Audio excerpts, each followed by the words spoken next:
Waalaikumsalam. Terima kasih Ibu ya sudah menyempatkan waktu untuk kita wawancara pada hari ini. Yang pertama, selama ini bagaimana Ibu menjalankan pengambilan keputusan di sekolah, terutama terkait dengan dilema etika tadi. Nah, itu. Ya, kalau di dilema etika ini kan benar melawan benar ya Pak. Iya. Jadi itu sulit kita untuk memutuskan karena ini benar. Iya. Jadi mana nih yang mau dipilih? Jadi akhirnya kalau kita mengalami hal-hal yang demikian, kita harus mencari dulu kasusnya apa, terus memang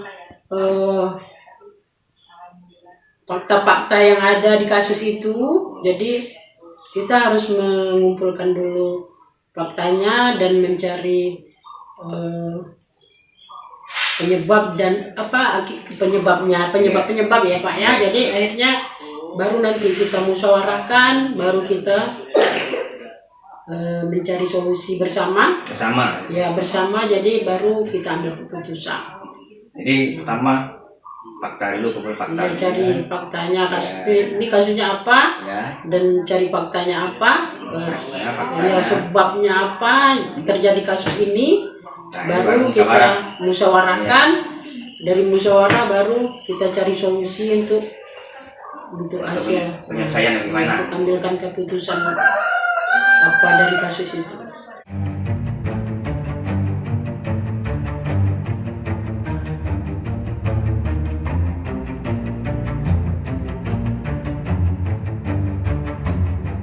Pertanyaan berikutnya ada langkah-langkah atau prosedur seperti apa yang biasa Bapak lakukan selama ini. Nah, ini baru langkahnya jelas-jelas ceritanya. Nah, ya. Langkah yang pertama kan kita panggil dulu Ya. yang bermasalah tadi, si A dan si B. Nah, baru nanti kita lakukan menggali apa masalah yang tadi dengan si A, kemudian nanti dengan si B lagi. Ya. Tapi mungkin di waktu yang tidak bersamaan. Bersamaan. Jadi kalau berdekatan, satu kedua itu hari ini nanti bertengkar itu, satu-satu. Nah, jadi kan setelah itu, setelah saya tahu apa masalah yang si A ini, si B ini, nah maka nanti kami mungkin memanggil wakil atau teman-teman yang kira-kira berpotensi untuk bisa menyelesaikan masalah ini kan. Nah setelah itu, setelah rembuh nanti dengan teman-teman yang lain, baru nanti kita melihat keputusannya. Ya.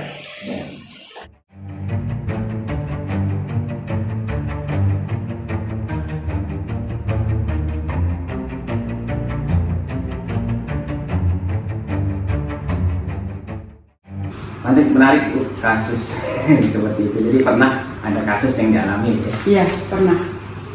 Menurut Ibu nih, agar pengambilan keputusan itu efektif itu apa yang bisa membuat keputusan kita efektif, pengambilan keputusan itu? Pengambilan keputusan itu efektif kalau semua orang yang terlibat itu konsisten atau komitmen terhadap keputusan yang sudah diambil. Ya. Jadi si wali kelasnya tidak bilang lagi ke pihak lain, ini kan kepala sekolah yang ngambil keputusan gitu kan. Si guru pembimbingnya juga sama. Jadi kalau sudah konferensi kasus keputusannya A, berarti setiap orang suaranya harus A. Gitu. Sampai rapat. Iya. Jadi baru bisa efektif. Iya. Semuanya komitmen dalam hasil keputusan. Ya, tentu saja komitmen dengan integritas yang tinggi yang sudah dibilang kan kalau misalnya konferensi kasus ini rahasia, gitu kan, berarti kan simpan kita yang disimpan bukan berarti juga dipeti eskan gitu kan, tapi disimpan untuk orang-orang yang berkepentingan, tidak dibuka ke semua orang, tidak dibuka ke semua pihak. Kalau dibuka ke semua pihak namanya telanjang. terbuka, bukan lagi transparan. Kalau transparan dibuka kepada orang yang berkepentingan. Berarti pada orang berkepentingan siapa? Iya. Nah, pada saat ada kasus UM itu mungkin ada pembinaan dari pengawas, Ya. pengawas berkepentingan, Harus bisa tahu, kita iya, buka. bisa dibuka. Ada dari misalnya dari dinas pendidikan, kabin SMK-nya, apa kabin SMA-nya, ya kita buka kasusnya begini, Tahu. sedang melalui pembinaan begini. Kami mendukung anak ini ujian di siswi. Kayak gitu kan. Ya. Maaf kalau boleh tahu background apa? Saya, Nikah? Bukan. iya.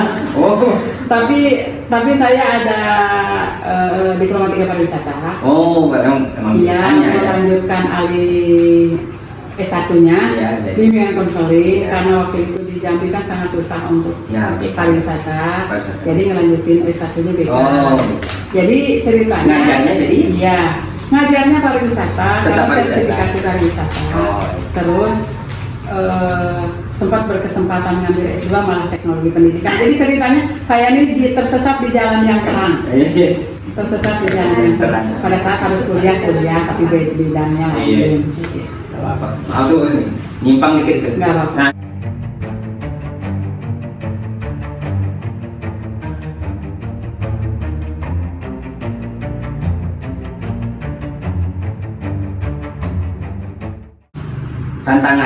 tantangan dalam pengambilan keputusan biasanya apa? Yang Tantangan dalam pengambilan keputusan yang seperti tadi itu hati nurani. hati nurani. Pinginnya kan itu tadi semacam tarik-tarikan ya. Iya, Nah, tarik-tarikan bukan seperti kalau kayak magnet itu kutub plus sama min kan tarik menarik Utara ya. selatan. Yang tarik menarik mana dengan mana? Utara dan selatan tadi. Ya, jadi kalau pengambilan keputusan itu Harus tantangannya semua keputusan yang diambil kan beresiko. Beresiko, Nah, iya. gitu. Jadi tantangannya kita bagaimana caranya memperkecil resiko, meminimalisir resiko yang terjadi dari keputusan itu. Iya itu. Jadi makanya kenapa tadi keputusan si orang tua tadi didukung, Iya. karena itu resiko paling Iya. kecil saat itu dibandingkan saya sebagai wali kelas mengorbankan yang 39, 39. walaupun itu belum tentu. Iya. Ya kan? Kita kan baru gertakan. Baru gertakan, Ya kan? iya. Kalau dilihat sekilas, masa sih guru kalah sama siswanya gitu kan? Iya. Tapi di UN loh yang cuma 3 hari dan zaman itu bisa dibilang sekolah 3 tahun selesai dengan UN 3 hari. Iya, 3 hari. Standar kelulusannya Iya. sampai tahun berapa gitu Ada kan? nilai UN Ya, standarnya itu. zaman itu anak itu lulusnya tahun 2004 kan masih sangat kencang UN Iya, masih bahwa UN. itu standar kelulusan gitu ya. Jadi bisa dibilang belajar di 3 tahun, ujian 3 hari gitu kan? Kemudian gertakan Iya, siswa. gertakannya seperti itu. Dan pada saat misal terjadi Iya, yang iya. gertakan itu yang 39 tidak ujian, wah tidak lulus 39 dong dari sekolah saya, Iya. nah gitu. Dan itu akan menjadi rekor Rekor ya. rekor ketidaklulusan paling tinggi sepanjang sejarah sekolah itu. Iya. Itu yang selama ini lulusnya mulus-mulus aja gitu kan. Tantangannya situ. Nah, kemudian ada nggak yang faktor atau orang yang bisa membantu untuk mempermudah kita mengambil keputusan? Ada Nah, kan orang-orang yang sudah terlibat langsung dengan dokumen lengkap, Iya, betul, dengan ya. prosedur yang jelas, itu mereka yang Iya. membantu mengambil keputusan itu dengan mudah, Iya. dengan cepat, didukung dengan data-data yang apa sih namanya, data-data akurat lah saya bilang gitu ya, data-data Iya. akurat tentang kasus anak ini. dengan kasar. Iya. Ya, harus itu ya. Iya. Kalau tidak itu kita yang susah sendiri nanti kan.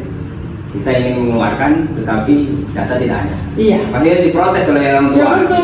Nah itu juga seperti panggilan-panggilan ke orang tua kan itu harus dibukukan, harus ada juga berita acara Ya. pembinaan. Nah.